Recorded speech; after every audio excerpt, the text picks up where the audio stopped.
موضوع جگنو، اس کے دو حصے ابھی تک ان کی تشریح ہوئی ہے. اب آخری حصہ جو ہے حسن ازل کی ہر پیدا ہر چیز میں جھلک ہے، انسان میں وہ سخن ہے، گنجے میں وہ چٹک ہے.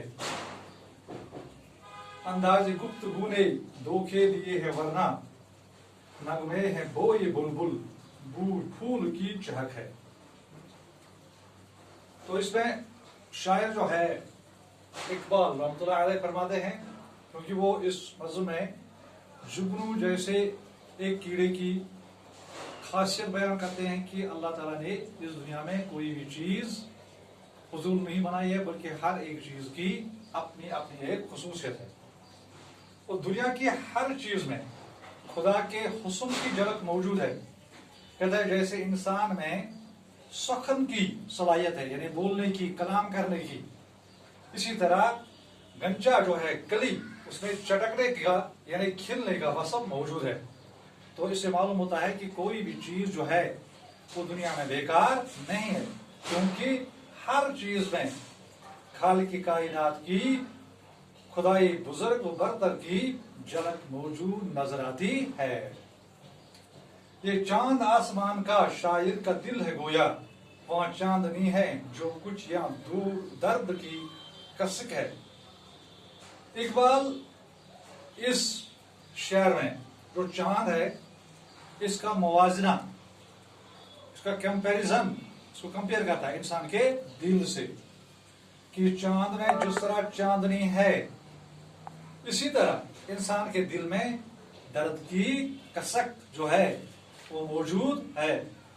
یہ کسک سے مراد ہلکا سا درد جو ہے وہ انسان کے دل میں موجود ہے. جس طرح چاندنی چاند میں موجود ہے، اس طرح درد جو ہے وہ انسان کے دل میں موجود ہے. انداز گفتگو نے دھوکے دیے ہیں ورنہ نغمہ ہے بوئے بلبل پھول کی چہک ہے. پھول، اس شعر میں اقبال رحمۃ اللہ فرماتے ہیں کہ پھول اور بلبل جو ہیں یہ ایک دوسرے سے منسلک ہے، ان کا ایک دوسرے کے ساتھ تعلق ہے. یہ ایک دوسرے سے مختلف نہیں ہے، بلکہ ان میں ایک جیسی صلاحیت اور کشش موجود ہے. اگرچہ پھول اور بلبل کا انداز گفتگو الگ الگ ہے، جسے انسان انہیں ایک دوسرے سے مختلف سمجھتا ہے، لیکن اصل میں پھول کی خوشبو جو ہے اس کا چہکنا ہے، اور بلبل کا گانا اس کی خوشبو کے مترادف ہے. یعنی پھول جو ہے یہ مہکتا ہے اور بلبل جو ہے وہ چہکتا ہے. یہاں شاعر کہتا ہے کہ ایک دوسرے سے مختلف نہیں ہے. اصل میں اگر دیکھو گے تو پھول کی خوشبو جو ہے اس کا چہکنا ہے اور بلبل کا گانا جو ہے اس کی خوشبو ہے، یعنی ایک دوسرے کے ساتھ اس کو یہ مترادف قرار دیتا ہے. یعنی پھول اور بلبل کی خوبیاں اور صلاحیتیں الگ الگ نہیں ہیں، یہ ہمیں الگ الگ محسوس ہوتی ہے، لیکن اصل میں ان دونوں میں ایک جیسی اور یکساں صلاحیت موجود ہے.